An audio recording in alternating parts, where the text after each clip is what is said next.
Good morning. My name is Paul Popiel, and I'm the Director of Bands at the University of Kansas. We're here today to talk with a very special guest, James Barnes, who is Professor Emeritus at the University of Kansas, where he worked from 1975 to 2015. Mr. Barnes is one of the world's leading composers for wind band, and his numerous publications for concert band and orchestra are extensively performed around the world. His works have been performed at such venues as Tanglewood, Boston Symphony Hall, Lincoln Center, Carnegie Hall, the Kennedy Center in Washington, D.C., Tchaikovsky Hall in Moscow, and Tokyo Metropolitan Concert Hall. Mr. Barnes twice received the coveted American Bandmasters Association Ostwald Award for Outstanding Contemporary Wind Band Music. The world-famous Tokyo Kosai Wind Orchestra has recorded 3 compact discs of his music. Over the years, Mr. Barnes has been commissioned to compose works for all 5 of the major American military bands in Washington, D.C. We're here today to talk to Mr. Barnes about his Ninth Symphony, completed in 2018. After our discussion, we'll tune in to watch the performance of the world premiere in September of 2018, performed by the University of Kansas Wind Ensemble at the Lead Center of Kansas. So, Mr. Barnes, let me turn things over to you. Good morning and welcome. Hi, Paul. How are you? I'm great. Thanks for talking with us today. So I wanted to start with asking you what led you to the idea of a Ninth Symphony, and what did you want to accomplish that you hadn't done in your previous works? Well, I'd written 8 symphonies, and my 8th symphony I wrote for a really, really good community band in Germany, and that was really fun because I went over for the premiere, and it was for the I believe it was the 250th anniversary of that town that I wrote it for, and that was really fun. And I hadn't really thought about starting on a Ninth Symphony until until the day that they named one of the rehearsal halls at KU after me, and you stood up and announced that I was going to write a Ninth Symphony. I was hoping you wouldn't remember that. Yeah, I thought, I am. So, I've had friends ask me if I'm going to write a 10th, and first of all, it's bad luck to write a 10th. Look what happened to Mahler. But the other thing is that 9 seems like a round number. It's good. I mean, Vaughan Williams wrote 9 symphonies, and of course, Beethoven wrote 9 symphonies, and there are lots of other composers wrote 9 symphonies. So I figured, yeah, okay, I could do one more. And the Ninth Symphony is it turned into sort of not a compilation, but sort of a demonstration of all the things that I learned by writing the other 8 symphonies. It's sort of like all that I learned put together, because over the years I've had people say, even band composers ask me, why do you write these big symphonies? I mean, they don't get played that often, and da da da da da. You can make a lot more money writing stuff for school band all the time. Well, good, let them make the money. I don't care.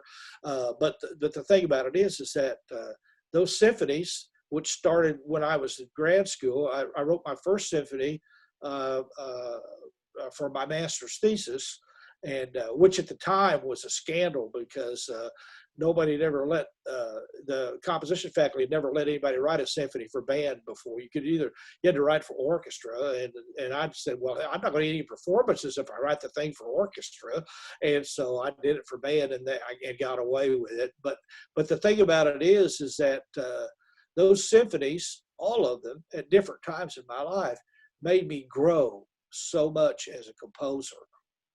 You can't grow writing 4-minute pieces. You can't do it. You don't grow that way. You grow that way by taking chances on great big things like that. And the things that I learned from writing those symphonies over the years, I used over and over in pieces afterwards. Not literally, but like scoring effects and things like that. I'm not talking about thematic things, but I'm talking about craftsmanship things, because the lost art of contemporary music, craftsmanship. and I think I see this all the time when I look at a lot of new pieces. The craftsmanship's just not very strong in them, and by that I mean the use of form and the use of counterpoint and the things that make big pieces like that stick together. And so,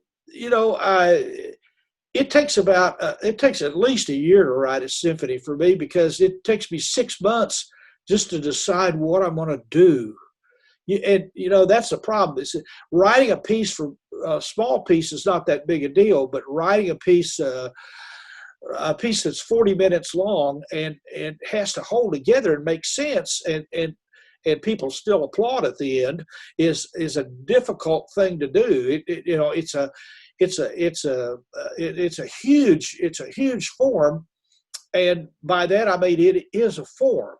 A long piece is not a symphony. A symphony is a form, and as far as I'm concerned, at least one movement of a symphony has to be in sonata allegro form.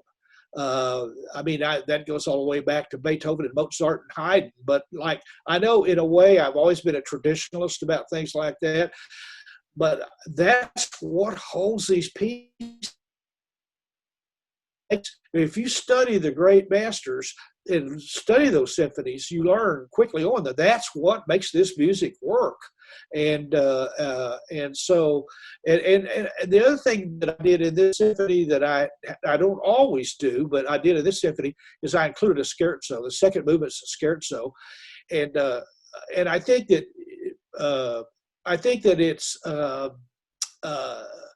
it lightens. It's like eating a big meal at a French restaurant, and you eat a big heavy course, and then they bring out a little cup of lemon ice, and you eat the lemon ice, and it clears your palate for the next big course. And I think that's what a scherzo's for, and that's what the great composers knew scherzos were for. It wasn't just something they had to do, it was something they'd lighten the piece up a little bit. A perfect example of that in more modern times is the Shostakovich Fifth Symphony, because the first movement is so powerful, and then the second movement just lightens the whole thing up and sets you up for that dramatic third movement. And the hardest thing to do in writing a symphony is coming up with key schemes, or what I don't call them key schemes, I call them tonal centers, because I don't really write keys, I just write tonal centers. But I think that like the more you study the great composers, the more you learn about how you can go about doing these big projects like this. I can't imagine trying to write an opera without studying opera. I mean, it's such a huge medium, and like it's the same thing with a symphony. But like the more you know about the great composers' symphonies, the better you understand how to go about writing a piece like this. Yeah, the one of the things I'm fascinated about your Ninth Symphony, the first movement is entitled Elegy, and it's a little gloomy and brooding, and it certainly ends that way with this sort of dark undercurrent gloominess there. It's an elegy, of course, it's going to have that element to it. And the third movement is night music, and the first and third movements are both pretty dark, weighty, brooding, and that's over 20 minutes of that. But that scherzo in between the ending of the elegy and the start of the night music gives this perfect sort of contrast and lightens the mood so much that brooding feels like a place we visit, but it's like a mood that passes. Well, I think so, and I think that the reason, well, first of all, I've told you this before, I've always wanted to write a waltz, and the second movement is really a waltz in a way, and it's a 5-part waltz in rondo form. But I think that the other thing about it is that the first movement is pretty gloomy. I wrote that right after my sister died.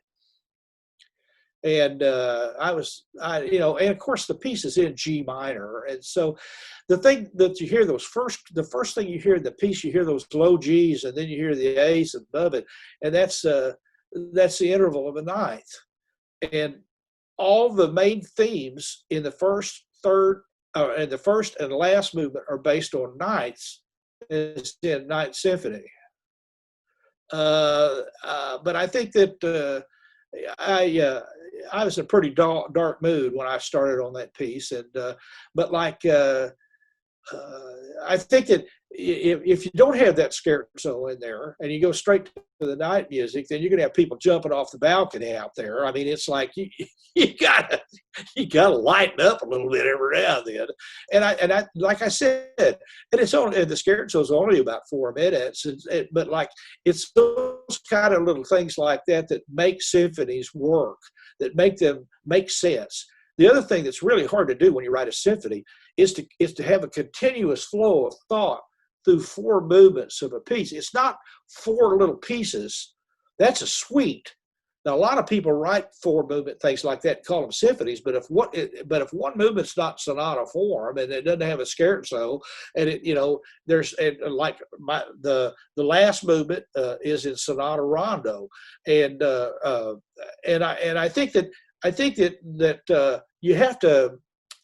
You go back to those forms because those forms are what make it symphonic. And I don't see any difference between scoring the thing for band and orchestra. I could have just as easily scored this piece for orchestra as band, but then I'd never get any performance of it, never get it published, because people don't publish orchestra music anymore. And if you're not in the clique with the orchestral conductors, then you're just completely out of the loop. And so it's but I think that those kinds of things, and of course the last movement is the finale. I mean, it's just a real fast rhythmic finale, but I used to tell my composition students that when you're writing a symphony like that, the last movement, you got to get going on it. I mean, people have sat there for 30 minutes or whatever, and they've listened to everything else, and boy, you need to finish big. I always tell them that writing any piece it's sort of like a horse race. It starts out with all the horses together, and there's all kinds of drama. They make the first turn, and then they get on the back stretch, and things are going all right. But the secret is that when you make that last turn and come back in, that's where you add the whip. That's where you kick it into high gear. It's just like a horse race that way. And if you do it that way, then it has the basic designated and required effect that a symphony needs to bring it out. Now there are exceptions to this. Mahler's Ninth ends really sadly, and Tchaikovsky's Sixth ends really slow and sadly. But the majority of symphonies end big and loud and powerful. Look at Shostakovich 5. My gosh, the last 90 bars of that are just incredible. Music needs to be uplifting to people as much as much as you draw people in for other reasons of expression. It also needs to be uplifting. It needs to give people the idea that everything's going to be all right. This is going to be okay. And I think that the hardest thing to do is to sit down and decide, one, what forms you're going to use. Two, what's your overall tonal centers. Three is I start orchestrating before I start writing. There's a famous letter from Debussy to Ravel where he says, "I almost have the orchestration done for Lemaire." He said, "Now all I have to do is add the notes." And that's an interesting comment, and that's absolutely true, because the notes are almost secondary to the instrumentation, and of course, color primarily, color and all those kinds of things, and of course, the wind band is just full of color. That's the trouble with the wind band, is it has too much color as opposed to the orchestra. The orchestra gets away with bloody murder because it's got this dominant string sound with one on a part in the winds, and like if you don't have any winds or percussion there, they still call it a string orchestra. I mean, the strings should dominate the orchestra. Whereas in the wind band, you've got all the orchestral instruments in large numbers as opposed to one or two or three of each. And then on top of that, you got all these instruments like saxophones and euphoniums and all these, and in my case, flugelhorns and things like that we don't normally use in the orchestra. I've always said that the orchestras sound their best at tutti and bands. It's the most dangerous thing is to bring everybody in together with a band. The hardest thing to do with a concert band is to write it with good balance and a good scoring sound at full tutti. That's really hard to do. I mean, you got to really be careful what you're doing with that, or it could just sound awful. You just mentioned you have some unusual scoring in the symphony. There's some prominent alto flute solos, and you include a pair of flugelhorns that sometimes play with the trumpet, sometimes play with the horn, sometimes play with the euphoniums. That's really fascinating. And you've also got an offstage soprano in the third movement, Night Music. Can you tell us a little bit about those choices? Well, I love flugelhorns, and they used to always have flugelhorns in bands, but a long time ago, back in the late 1800s, and I don't know why flugelhorns went away, except that the old flugelhorns didn't have any way to tune the third valve slide, and so they really had troubles with pitch. And I think that a lot of band directors gave up on them and composers. But flugelhorns adds, it's just absolutely stupid to have only one color in the soprano brass. That'd be like saying, well, we don't need any flutes or oboes. Just let the clarinets do everything for the woodwinds on top. Well, that's dumb. And like just to have trumpets on top. I mean, the way I really like it is trumpets, cornets, and flugelhorns. So you have choices of soprano sounds. But the other thing is that the flugelhorns can help the horns so much. They when you get the horns in the upper register, you can put the flugelhorns. You can't even hear the flugelhorns, but they make the horns sound great.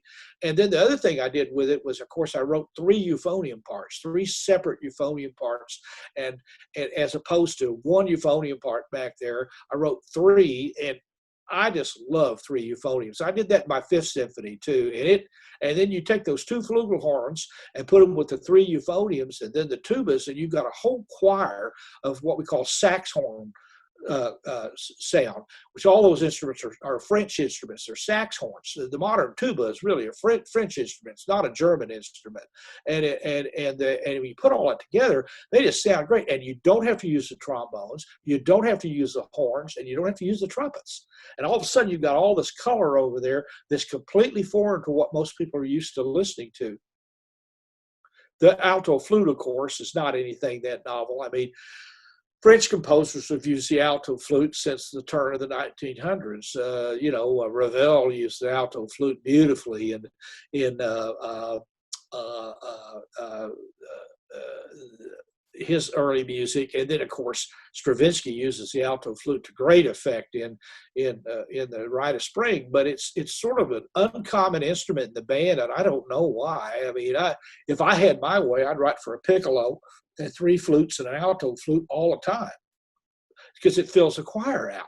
So you got a full flute choir that you can write just for the flutes, and that way, because you've already got a full double reed choir with the oboes and bassoons, and especially if you add the English horn in there, and then you've got the full clarinet choir, the full saxophone choir. So why would you want to have a full flute choir? It's just a different way of looking at it. But see, these are really old-fashioned ways of looking at it, though, because the old French band music, one of my very favorite masterpieces for band is Dionysiac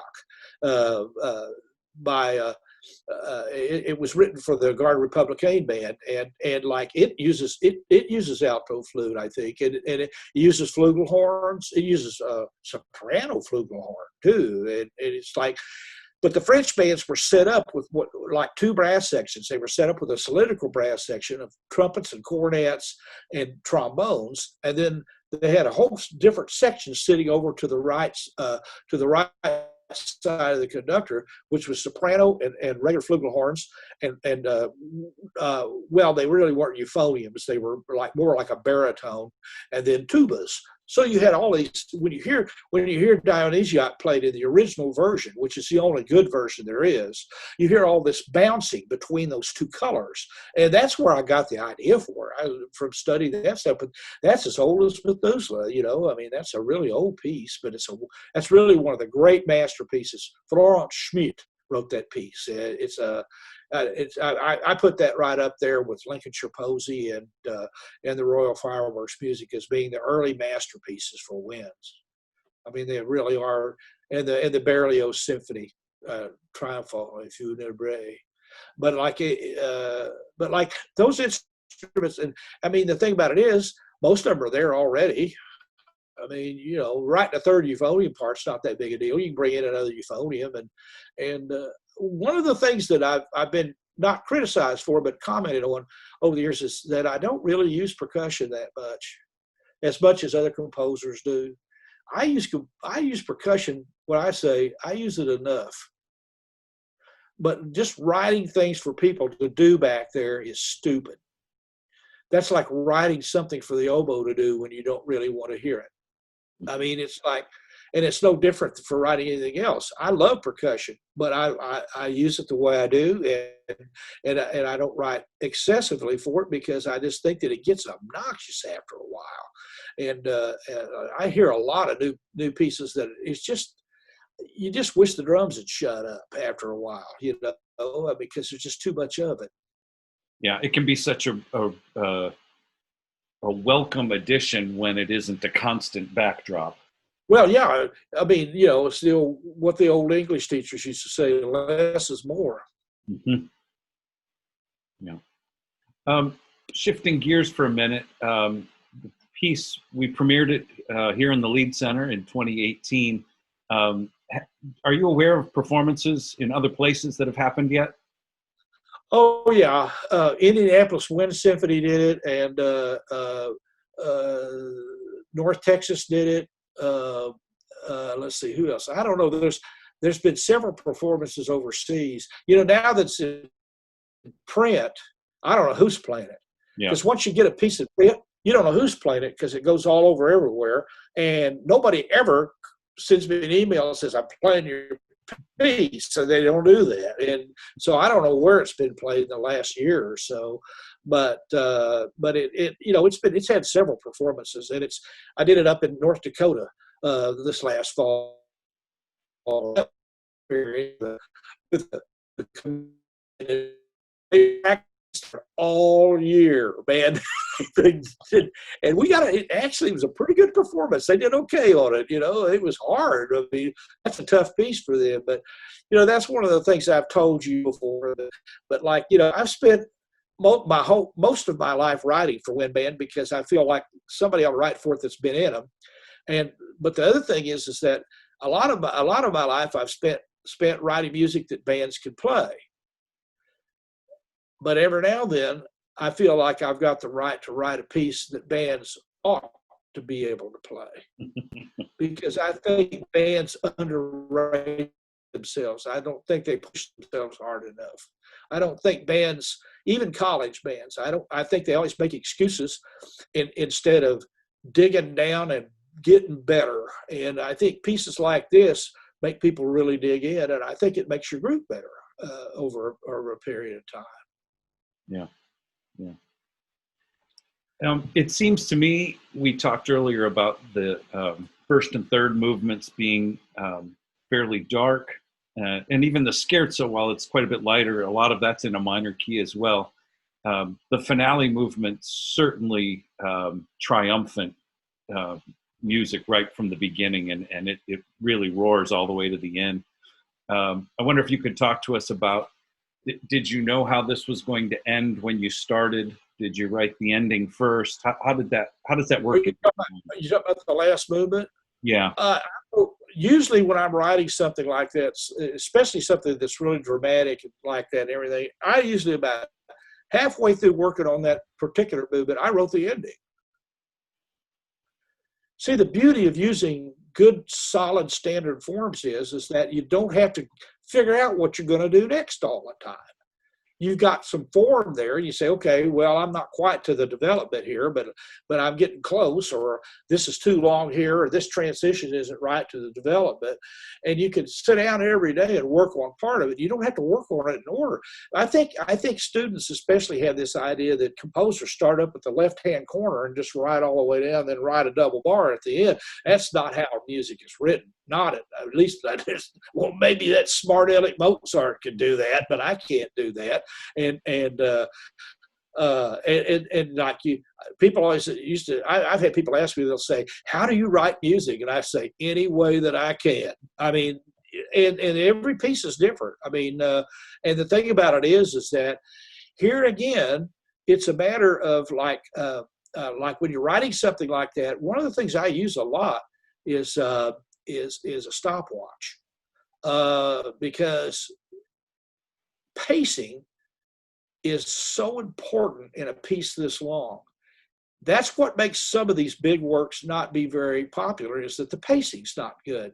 And you have to decide, for example, my definition of a main theme is the one that gets played most. Well, that's what it is. I mean, and you have to kind of look at it and say, okay, well, I've been here too long, so I need to cut out this, and I need to do this and all that, so that when I get done, it's balanced like that. And I do that with timing. If you look over my sketches, it'll say 6:11 here, or it'll say 7:09 here, like this, and then I'll sit there and look at it and think, what do I need to get from here to here and make this work?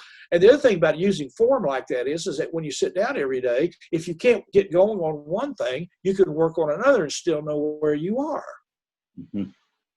At another spot, I should say. And that is so important when you're writing something that's 40 minutes long. Now, we talk about 40 minutes long like that's long. Well, that's not long. Get a Dahmer is long.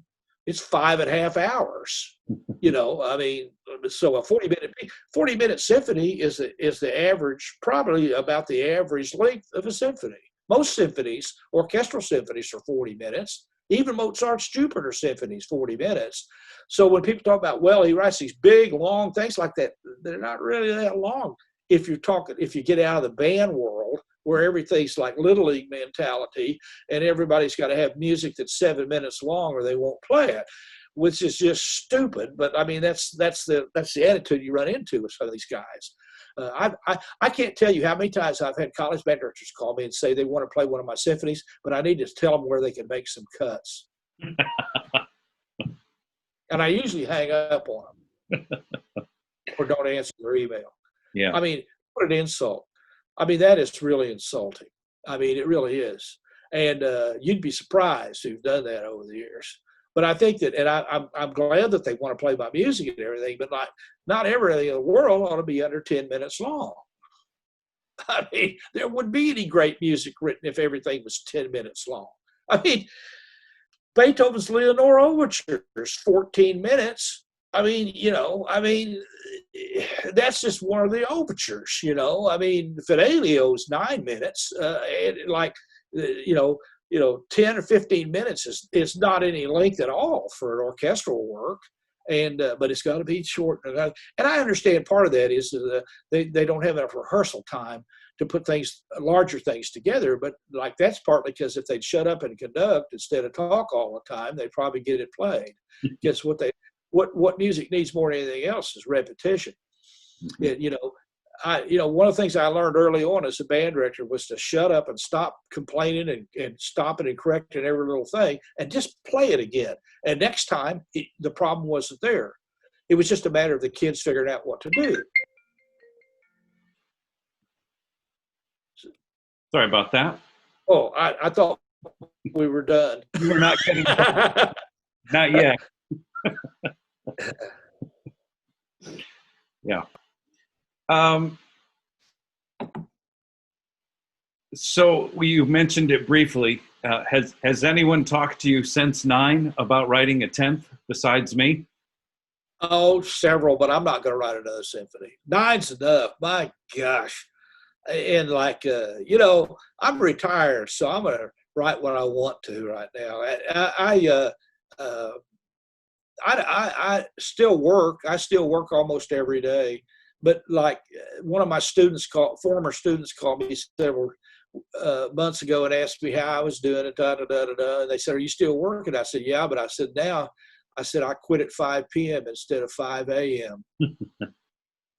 because all the time I was working at KU, I was teaching a full load, and for 27 years working with the bands, and at the same time writing on the side. And I usually never got to bed till 2 or 3 a.m. because the only time I had to work was at night. And now I work in the afternoons. I do the crossword puzzle in the morning, read the newspaper, and take it easy, and then eat lunch, and then go downstairs and work for 2 or 3 hours. But I don't care if I'm in the middle of a bar. I stop at 5 and take the dog for a walk, and because I'm not under the gun like I used to be. I mean, I was, and it wasn't just always writing music. It was correcting orchestration projects and grading tests and preparing for lectures and all that kind of stuff. And I got by on 5 hours sleep. I probably worked too hard, but I don't know how to do anything but work. I'm terrible at golf. I'm an average fisherman, and so I don't have that many outside interests. And so I don't know what to do but work, And since the university was nice enough to pay me a salary to teach kids how to put little black notes on paper, which seems kind of silly in most standards, I figured I better do as good a job as I could on that. So, but I enjoy the students. Being retired is nice, but the thing I really miss is I miss my colleagues, but I really miss the students. I really miss them. I had so much fun with the students. They may not have thought so at the time because I was pretty tough on them, but like I really miss being around the kids. That was the most fun part of being a college teacher. Yeah. Well, thank you for your time today. We'll follow up this interview with a performance of the KU Wind Ensemble doing the world premiere of the symphony back in September 2018. And we appreciate having you with us today. Well, thanks for inviting me. And kids, if I was going to give you one piece of advice, if you want to be a composer, is to not wait till you get to college to start really studying music. You got to start as soon as you can. And the other thing is don't turn your back on the great classics. These composers, the reason they're still played is because that music is so good, and you can learn so much from really studying Beethoven and really studying Wagner and really studying Tchaikovsky and Brahms and Stravinsky and Ravel. And like, all you